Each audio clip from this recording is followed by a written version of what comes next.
पूर्ण नाव भीमराव रामजी आंबेडकर. त्यांचा जन्म 14 एप्रिल 1891 या रोजी मध्य प्रदेशातील महुआ गावी झाला. त्यांच्या वडिलांचे नाव रामजी सपकाळ, त्यांच्या आईचे नाव भीमाई. त्यांचे वडील ब्रिटिश भारतीय सैन्यात सुभेदार या पदावर कार्यरत होते व ते सैनिकांना इंग्रजी शिकवायचे व बाबासाहेबांच्या घरात लहानपणापासून अभ्यासाचं व शिक्षणाचं वातावरण होतं, म्हणून त्यांना अभ्यासाची व शिक्षणाची आवड निर्माण झाली.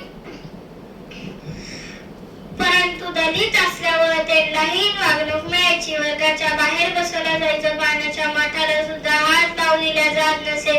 त्यांना या गोष्टींचा खूप त्रास होत असे. म्हणून त्यांनी ठरवलं आपण शिक्षण घेऊन खूप मोठं व्हायचं व गरिबावरील अन्यायाला वाचा फोडायची. अतिशय खडतर परिस्थितीत त्यांनी आपलं शिक्षण पूर्ण करून ते भारताचे पहिले कायदे व न्याय मंत्री बनले व भारताचं संविधान लिहिलं व दाखवून दिलं की शिक्षण हे वाघिणीचं दूध आहे, जो पाहिजे तो गुरगुरल्याशिवाय राहणार नाही. म्हणून बाळासाहेब बोलका वही पेन म्हणजे शिक्षण नव्हे, म्हणून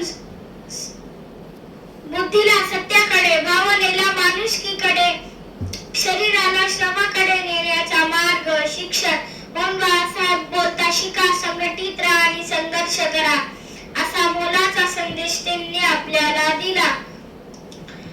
जाता जाता एवढंच म्हणेन की सागराचं पाणी कधी आटणार नाही, सागराचं पाणी कधी आटणार नाही, सुराची तीस कधी मिटणार नाही, सुराची तीस कधी मिटणार नाही. एकच काय हजार जन्म झालेत की बाबासाहेबांचा उपकार कधी मिटणार नाही.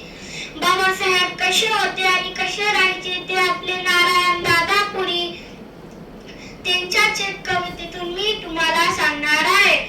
भीम मोत्याचा हार ग